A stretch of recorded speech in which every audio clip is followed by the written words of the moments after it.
हाय दोस्तों, size hear back with another video. और आज की इस वीडियो में हम बात करने वाले हैं Realme XT डिवाइस में रोम कैसे फ्लैश करते हैं। ठीक है, मतलब ये वीडियो मैं इसलिए बना रहा हूँ ताकि आपसे जो भी रोम का रिव्यू दूंगा उसमें मैं इंस्टॉलेशन प्रोसेस नहीं बताने वाला हूँ। सिंपली इस वीडियो का लिंक डिस्क्रिप्शन में दे दूंगा, आपको सिंपली यही गाइड फॉलो करना है कोई भी रोम इंस्टॉल करने के लिए। ठीक है, तो वीडियो पूरा एंड तक के देखना, सारे फाइल्स की लिंक डिस्क्रिप्शन में है। प्रोसेस बिल्कुल 100% पूरा देखना, कोई भी चीज़ मिस मत करना, अच्छे से समझा रहा हूँ। ठीक है, और चैनल पे नए हो तो चैनल को सब्सक्राइब कर लेना और हमारे टेलीग्राम चैनल को भी ज्वाइन कर लेना, वहां पर इंपॉर्टेंट फाइल्स और अपडेट्स मैं प्रोवाइड करते रहता हूँ। So without any wasting of time, let's begin.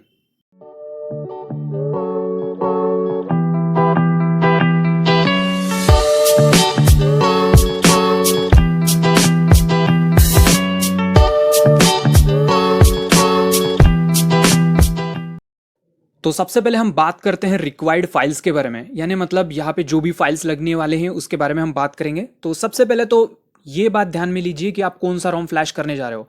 तो मैं जो फ्लैश करने जा रहा हूँ एंशिएंट ओएस फ्लैश करने जा रहा हूँ, जो कि बेस्ड है Realme UI 2.0 पे। तो आपको सबसे पहले ये जान लेना है कि आपका रोम किस पे बेस्ड है, Realme UI 1.0, 2.0 या फिर 3.0। ठीक है, ये बात ध्यान में रखना। उसके बाद लेटेस्ट TWRP रिकवरी मैं यहाँ पे यूज़ कर रहा हूँ, आप भी वही यूज़ करना। ठीक है, सारे फाइल्स की लिंक डिस्क्रिप्शन में है। ओके, तो रिकवरी हो गई, रोम हमने पहचान लिया। देन सेकंड चीज़ क्या लगेगी, फर्मवेयर। फर्मवेयर कौन सा लगेगा, दो फर्मवेयर आते हैं, Realme UI 1.0 वाला और 2.0 वाला। तो रोम जिस पे बेस्ड है वो फर्मवेयर हमें यूज़ करना पड़ेगा। तो रोम हमारा बेस्ड है 2.0 पे, तो फर्मवेयर कौन सा यूज़ करोगे, 2.0। ओके, देन नेक्स्ट चीज़, जो इंडियन यूजर्स हैं Realme XT के, उनको एक फाइल फ्लैश करनी पड़ेगी रोम फ्लैश होने के बाद, NFC रिमूवर। इसको फ्लैश नहीं करोगे तो आपकी बैटरी जो है वो ड्रेन होना स्टार्ट करेगी। Only for Indian users. ठीक है, इसको फ्लैश कर लेना। ओके, चलो हमने सबसे पहले प्रोसेस को स्टार्ट करने से पहले हम सबसे पहले तो रिकवरी में चले जाएंगे। ठीक है, मतलब प्रोसेस स्टार्ट कर ही चुके हैं हम। तो सबसे पहले हमें बूट करना है रिकवरी में। अब कस्टम रिकवरी कैसे इंस्टॉल करना है, बूट लोडर कैसे अनलॉक करना है, इससे रिगार्डिंग वीडियोस ऑलरेडी बना रखे हैं, सारे वीडियोस की लिंक डिस्क्रिप्शन में मिल जाएगी। ओके, चलो रिकवरी में बूट हो गए। मैंने जैसे कि बोला, यहाँ पे हमारी जो रिकवरी है वो लेटेस्ट होनी चाहिए, नहीं तो काम नहीं बनेगा। ठीक है, एरर्स आ जाएंगी। तो रिकवरी में हम बूट हो चुके हैं और जो रिकवरी में यूज़ कर रहा हूँ वो तो अभी फिलहाल लेटेस्ट ही है, मैंने लेटेस्ट ही इंस्टॉल कर रखी है। लेकिन फिर भी मैं आपको बताना चाहता हूँ कि लेटेस्ट ही रिकवरी आपको यूज़ करनी है। ठीक है, चिल्ला चिल्ला के बता रहा हूँ। ओके, तो जैसे ही रिकवरी में बूट करोगे कुछ नहीं करना है, सबसे पहले जाओगे यहाँ पे फाइल मैनेजर में। ओके, उसके बाद यहाँ पे फाइल मैनेजर में चले जाना है, एडवांस में जाके। ओके, उसके बाद डेटा के अंदर जाना है, डेटा फोल्डर के अंदर जाने के बाद उसके बाद सिस्टम फोल्डर के अंदर जाना है। और उसके बाद यहाँ पर कुछ फाइल्स आपको डिलीट कर देनी है। स्क्रीन पे जो फाइल्स दिख रही है आपको उनको डिलीट करना है। सबसे पहले तो storage.xml ये वाली फाइल डिलीट कर देना। ये क्यों कर रहे हैं हम, ताकि फिर से अगर हम रिकवरी में फिर से बूट करेंगे तो हमारा रिकवरी स्टक वाला इशू, ऐसा कुछ भी इश्यूज फेस करने को ना हो, इसलिए मैं ये कर रहा हूँ। ये वैसे आप इग्नोर कर सकते हो, स्किप कर सकते हो, लेकिन मैं आपके सेफ्टी पर्पस के लिए बता रहा हूँ। ओके ओके, ये काम कर दिया। ठीक है, वो ऑप्शनल था काम। वो होने के बाद रिकवरी में आ चुके हैं। तो यहाँ पे वाइप करेंगे Dalvik cache system vendor data. Okay, इन चीज़ों को टिक कर देना है, देन सिंपली स्वाइप करेंगे तो वाइप हो जाएगा। ओके, तो ये जैसे ही वाइप कंप्लीट होता है उसके बाद नेक्स्ट स्टेप क्या करेंगे, वाइप सक्सेसफुली कंप्लीट हो चुका है, बैक आ जाएंगे। उसके बाद इंस्टॉल पे आना है हमें। ओके, इंस्टॉल पे आने के बाद सबसे पहले क्या फ्लैश करना पड़ता है, फर्मवेयर फ्लैश करना पड़ता है। तो फर्मवेयर आपको पहले फ्लैश करना पड़ेगा। तो फर्मवेयर कौन सा यूज करोगे, रोम कौन सा यूज करें, 2.0 वाला बेस्ड है, तो फर्मवेयर कौन सा यूज करेंगे, 2.0। ओके, ठीक है, तो रोम फ्लैश कर देंगे, फर्मवेयर फ्लैश कर देंगे, सॉरी। ठीक है, तो फर्मवेयर को टिक किया, स्वाइप किया, फर्मवेयर फ्लैश हो रहा है, वेट करते हैं थोड़ा सा। ओके, फर्मवेयर जैसे ही सक्सेसफुली फ्लैश होता है उसके बाद रिबूट टू रिकवरी करना है एक बार। ध्यान से, यहाँ पे कोई और ऑप्शन टिक ना हो, अदरवाइज ब्रिक हो जाएगा, सॉफ्ट ब्रिक हो जाएगा डिवाइस। सिस्टम पे कर दिया या फिर बूट लोडर पे वगैरह चला गया तो मुश्किल हो जाएगी। तो रिबूट टू रिकवरी ही करना। ओके, फिर से रिकवरी में बूट हो चुके हैं हम।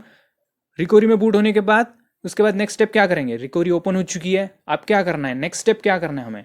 तो यहाँ पर हमें जो है, यहाँ पे रिकवरी का वर्जन देख रहे हो चेंज हो चुका है, क्योंकि फर्मवेयर के साथ एक रिकवरी इनबिल्ट आ रही है, तो वो रिकवरी आ जाएगी। तो हमें फिर से रिकवरी को लेटेस्ट वाली फ्लैश करनी पड़ेगी। इंस्टॉल इमेज पे क्लिक करोगे, ये लेटेस्ट रिकवरी सिलेक्ट करोगे, उसके बाद रिकवरी पे टिक करोगे, उसके बाद स्वाइप करोगे तो यहाँ पे लेटेस्ट रिकवरी फ्लैश हो जाएगी।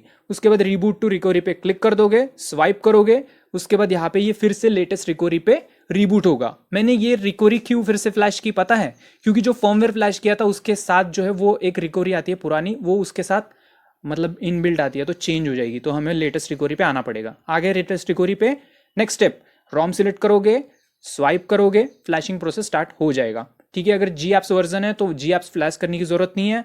अगर वेनिला बिल्ड यूज़ करोगे तो यहाँ पे जी एप्स एक्स्ट्रा फ्लैश करनी पड़ेगी, ये बात पता होनी चाहिए आपको। ओके, तो यहाँ पे रोम फ्लैश हो गई, उसके बाद बैक आ जाओगे। उसके बाद हमें ये NFC रिमूवर फ्लैश करना है ओनली फॉर इंडियन यूजर्स, ठीक है। इसको टिक किया सिंपली और उसके बाद स्वाइप करेंगे तो यहाँ पे ये NFC रिमूवर फ्लैश हो जाएगा। ओके, NFC रिमूवर फ्लैश हो गया। उसके बाद नेक्स्ट स्टेप क्या रहेगा, बैक आ जाओगे, ठीक है। और उसके बाद यहाँ पे वाइप पे आना है हमें। और याद रखिए यहाँ पर अगर आप इनक्रिप्टेड यूजर हो तो फॉर्मेट डेटा करोगे, YES लिखोगे, कीबोर्ड पे राइट बटन दिख रहा है उस पर क्लिक करोगे तो फॉर्मेट डेटा कंप्लीट होगा। रीबूट सिस्टम पे क्लिक करोगे तो फोन चालू हो जाएगा। इनक्रिप्टेड यूजर्स के लिए ये है। अगर आप डिक्रिप्टेड यूजर हो तो क्या करोगे, फॉर्मेट डेटा नहीं करना है आपको। डिक्रिप्टेड यूजर हो तो सिंपली DFE फ्लैश करोगे और रीबूट कर दोगे। तो मैं डिक्रिप्टेड यूजर हूँ, DFE फ्लैश कर रहा हूँ और उसके बाद मैं रीबूट कर दूंगा। अब ये इनक्रिप्ट डिक्रिप्ट में क्या बोल रहा हूँ कंफ्यूज मत होना, इससे रिगार्डिंग वीडियो मैंने ऑलरेडी बना रखा है कि ये इनक्रिप्ट और डिक्रिप्ट क्या होता है। तो इसका लिंक मैं डिस्क्रिप्शन में दे रहा हूँ, उस वीडियो को देख लेना। वैसे आप स्किप कर सकते हो, अगर ये फाइल स्किप कर दोगे आपका फ़ोन इनक्रिप्ट होगा, कोई दिक्कत वाली बात नहीं है। लास्ट फाइल इग्नोर करोगे तो भी ठीक है। ठीक है, वो एक्स्ट्रा एडिशनल स्टेप है डिक्रिप्ट करना डिवाइस को, ये एक अलग प्रोसेस होता है, उससे रिगार्डिंग वीडियो है डिस्क्रिप्शन में, जाके देख लेना। ठीक है, फ़ोन चालू हो चुका है तो इस तरह से फ्लैशिंग गाइड है। ठीक है, इसी को आपको फॉलो करना है हमेशा, हर टाइम। कोई नया मेथड या फिर कोई नई टेक्निक आएगी तो अब उसको हम नेक्स्ट वीडियो बना देंगे। ठीक है, सो वीडियो पसंद आएगा तो वीडियो को एक लाइक और शेयर कर देना। तो बस आज के लिए इतना ही, अगले वीडियो मिलते हैं। लव यू दोस्तों, गुड बाय, टेक केयर।